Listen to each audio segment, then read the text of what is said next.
یا حسین یا حسین یا حسین یا حسین، یہ چاند تارے یہ پھول کلیاں، یہ چاند تارے یہ پھول کلیاں حسین کا غم منا رہے ہیں۔ یہ چاند تارے یہ پھول کلیاں، یہ چاند تارے یہ پھول کلیاں حسین کا غم منا رہے ہیں، حسین کا غم۔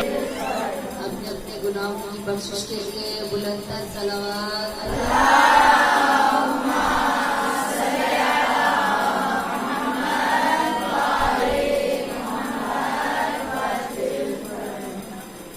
تاجر یوسف زہرا بلند تر صلوات۔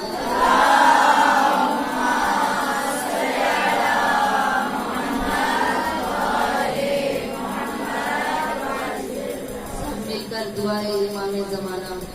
بسم اللہ الرحمن الرحیم، اللہم کل ولیک حجت ابن حسن صلواتک علیہ وعلی آلہ فی ہذہ الساعۃ وفی کل ساعۃ ولیہ وحافظا وقائدا وناصرا ودلیلا ومعینا حتی تسکنہ ارضک طوعا وتمتعہ فیہا طویلا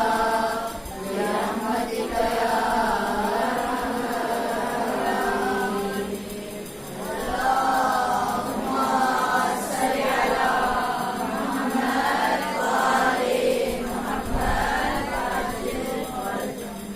أعوذ بالله من الشيطان الرجيم. بسم الله الرحمن الرحيم. أفوض أمري إلى الله إن الله بصير بالعباد فسيكفيكهم الله وهو السميع العليم. صلوات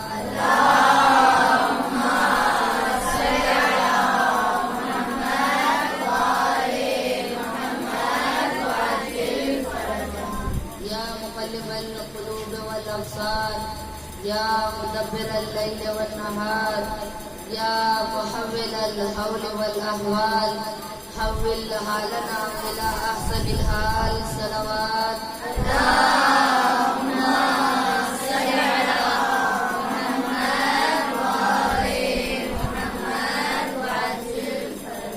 بسم الله الرحمن الرحيم.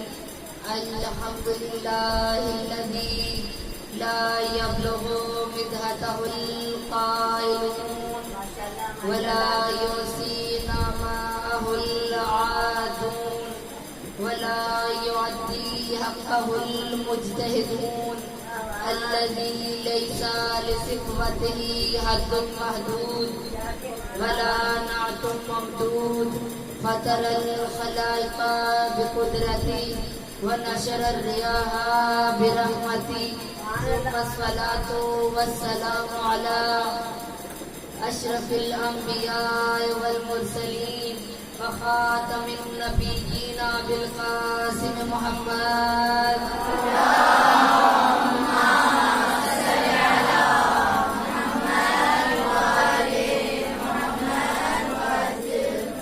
وآله الطيبين الطاهرين المعصومين المظلومين سيما بقية الله في الأرضين صاحب العصر والزمان وخليفة الرحمن إمام الإنس والجان اللهم عجل لوليك الفرج. صلوات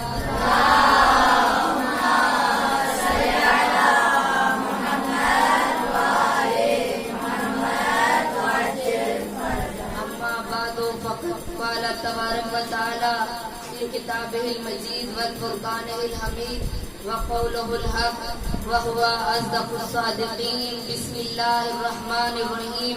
وما الحیات الدنیا الا لعب ولہو وللدار الآخرۃ خیر للذین یتقون افلا تعقلون صلوات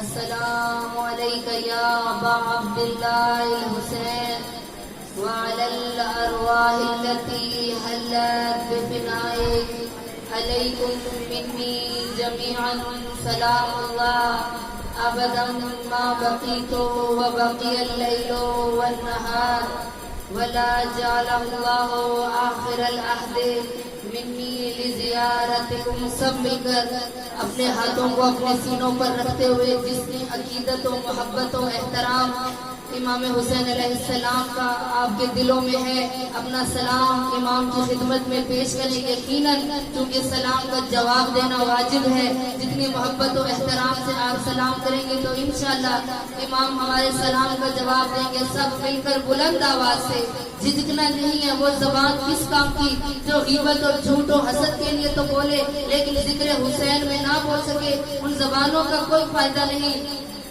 اپنے سینوں کے اوپر اپنے ہاتھوں کو رکھتے ہوئے اپنا سلام مولا کی خدمت میں پیش کرنا ہے. السلام علی الحسین وعلی علی بن الحسین وعلی اولاد الحسین وعلی اصحاب الحسین. السلام علی الحسین وعلی علی بن الحسین وعلى أولاد الحسين وعلى أصحاب الحسين. السلام على الحسين وعلى علي بن الحسين وعلى أولاد الحسين وعلى أصحاب الحسين. صلوات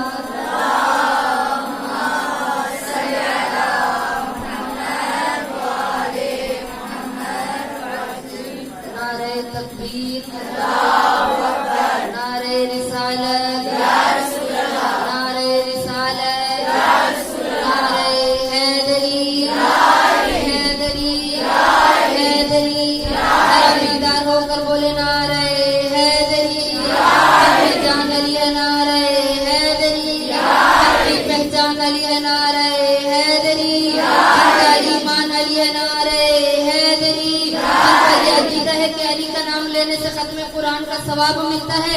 ہاتھوں کو بلند کرے، نجف کے والی کو صدا دینی ہے کہ نجف کا والی ہماری صدا پر لبیک کہے اور کہے کہ میرے چاہنے والے مجھے پکار رہے ہیں. اپنی مشکلات کو اپنے ذہنوں میں رکھتے ہوئے، بیمار اپنی بیماریوں کو ذہنوں میں رکھتے ہوئے ہم نے اس کل کفا کو، حاجت روا کو پکارنا ہے، اس انما کو پکارنا ہے جس نے نبیوں کی مدد کی، ولیوں کی مدد کی. ہر بندہ مومن کی مدد کرنے والا، ہر بندہ گناہگار کی فریاد کو سننے والے کو پکارنا ہے کہ نجف کا والی ہماری صدا پر لبیک کہے اور کہے کہ میرے چاہنے والے مجھے پکار رہے ہیں. نعرہ حیدری، حیدری، حیدری. محمد والے محمد صلوات.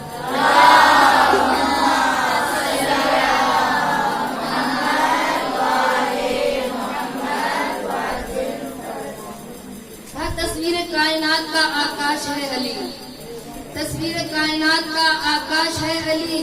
دل کو جگہ وہ ہے احساس ہے علی. اے بندہ مومن تیرا دل ہے کیوں اداس، اے بندہ مومن تیرا دل ہے کیوں اداس. نعرہ لگا کے دیکھ تیرے پاس ہے علی.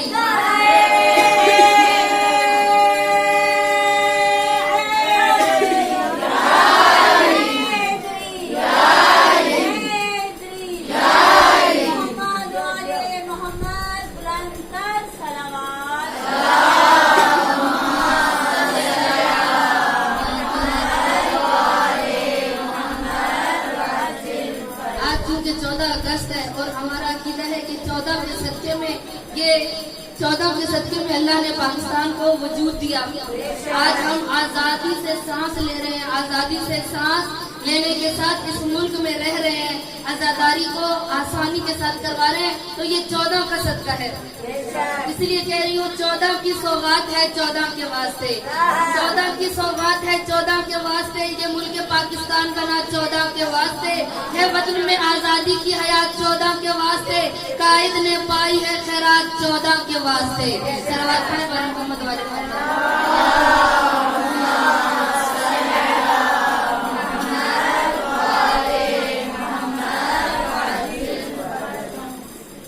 تو عزیزان گرامی، ہمیشہ کی طرح سب سے پہلے تمام تر تعریفیں، تمام حمد و ستائش اس خالق لم یزل کے لیے کہ جس نے ہمیں اس فرش عزا پر بیٹھنے کا موقع دیا۔ یہ ماہ محرم الحرام ہمارے لیے ایک نعمت عظما ہے کہ ہم اس عظیم نعمت کی قدر کریں کہ ہمیں اس عزاداری میں بہت کچھ سیکھنے کو ملتا ہے۔ بہت سی مومنات ہیں جو یہاں پر درس حسینی لے کر جاتی ہیں، جو کربلا والوں سے درس لے کر جاتی ہیں۔ ماہ محرم الحرام ہمارے لیے ایک عظیم نعمت ہے۔ ہم پورا سال اس محرم کے مہینے کا انتظار کرتے ہیں، اس عزاداری کا انتظار کرتے ہیں کہ کہاں اور کب مجلس حسین ہو۔ یقین سے کہہ سکتی ہوں کہ جو مومن ہوگا وہ ان دنوں میں گھر نہیں بیٹھ سکتا، اس کا دل تڑپتا ہے۔ کہیں اعلان سنتی ہے مومنات، میری مائیں بہنیں جہاں بھی مجلس کا اعلان سنتی ہیں تو کوشش ہوتی ہے کہ ہم سب سے پہلے چلے جائیں، اور ہونا بھی یہ چاہیے کہ جب مجلس کا اعلان ہو یہ نہ کہیں کہ 2 کا اعلان ہوا ہے 3 بجے مجلس شروع ہوگی ہم 3:30 بجے مجلس میں جائیں گے۔ نہیں عزیزان گرامی، یہاں میں اور آپ بعد میں آتے ہیں۔ روایات بتاتی ہیں کہ جب کہیں پہ مجلس کا اعلان ہو جائے تو اور کوئی آئے نہ آئے، حضرت فاطمہ الزہرا جنت البقیع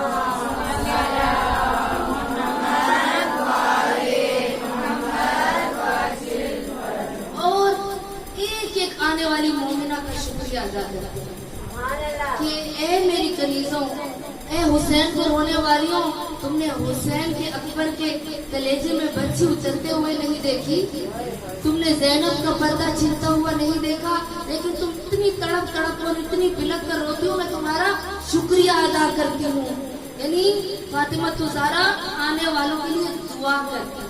عزیزان گرامی، دعائے زہرا کہیں سے آپ کو نہیں ملے گی۔ دعائے زہرا اگر حاصل کرنی ہے تو کہاں سے؟ اس فرش عزا سے۔ اس فرش عزا پر ایک ایک آنے والی مومنہ کے لیے حضرت فاطمہ الزہرا دعا کرتی ہے۔ میں اور آپ ایک خاکی مخلوق ہے، گناہگار اور عاصی مخلوق ہے، ہم جیسے لوگوں کے لیے حضرت فاطمہ الزہرا دعا کرے تو اور ہمیں کیا چاہیے؟ کیونکہ دعائے زہرا فرش عزا سے ملتی ہے۔ عزیزان گرامی، سیدہ فاطمہ الزہرا سلام اللہ علیہا آواز بلند صلوات۔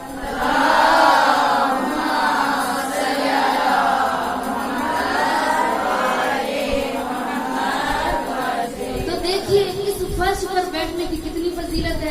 ہر کوئی گھروں میں اپنے بیڈ پہ بیٹھتا ہے، صوفے پہ بیٹھنا پسند کرتا ہے، بلندی پر بیٹھنا پسند کرتا ہے، لیکن فرش عزا پر آتے ہی چاہے کوئی کتنا بڑا بھی ہو چاہتا ہے فرش پر ہم بیٹھے، ہم اس خاک پر بیٹھے، کیونکہ ہم بھی خاک سے بنے ہیں، ہم بھی خاک سے بنے، لیکن اس خاک پر بیٹھنا پسند کرتے ہیں۔ کیوں؟ کیونکہ اللہ نے انسان کی فطرت میں یہ چیز رکھی ہے کہ جب کسی بڑے کا تذکرہ ہو، جب کسی بڑی عظیم ہستی کا تذکرہ ہو تو ہم اس کے سامنے اپنے آپ کو پست، ذلیل اور حقیر سمجھ کر اس محفل میں آتے ہیں، کیونکہ میں بھی کچھ نہیں ہوں۔ اگر یہ ممبر بھی صرف اس لیے بنایا گیا ہے کہ ہم ادھر تھوڑا سا بلند ہو کر پڑھیں تاکہ سننے والے اپنی سماعتوں کو اس طرف رکھیں، ان کے اذہان عالیہ مجلس حسین کی طرف رہیں، کیونکہ ممبر بنا ہی علم کے لیے ہے۔ جاہل کے لیے تو یہ ممبر بنا نہیں کہ وہ یہاں پر آ کر ان گڑھ قصے سنا کر اپنی طرف سے مسائل گڑھ کر رونے والی باتیں رلا کر چلا جائے۔ نہیں عزیزان گرامی، یہ ممبر کے جو وارث ہیں وہ جاہل نہیں، الیاذ باللہ وہ عالم تھے، اور یہ ممبر اس لیے بنا تو ہم خاکی مخلوق فرش عزا پر اس لیے بیٹھتے ہیں۔ ہم اپنے آپ کو حقیر سمجھتے ہیں، اپنے آپ کو مسکین سمجھتے ہیں، ہم در زہرا کے مسکین و فقیر بن کر آتے ہیں۔ کیوں؟ کیونکہ ہم یہاں سے کچھ حاصل کرنا چاہتے ہیں۔ جو بھی ان کے در پر اپنے آپ کو حقیر بنا کر آ گیا، فقیر بنا کر آ گیا، تو اس کو کبھی یہ سلیمان بنا دیتے ہیں، کبھی ابو ذر بنا دیتے ہیں، کبھی مقداد بنا دیتے ہیں۔ اگر ان کے گھر کی کنیز فضہ جو حبشہ کی ایک ملک کی بادشاہ کی بیٹی تھی، شہزادی تھی، اپنے تخت و تاج کے اوپر ٹانگ مار کر اور اپنے تخت کے اوپر جوتی رکھ کر آ گئی، کہا میں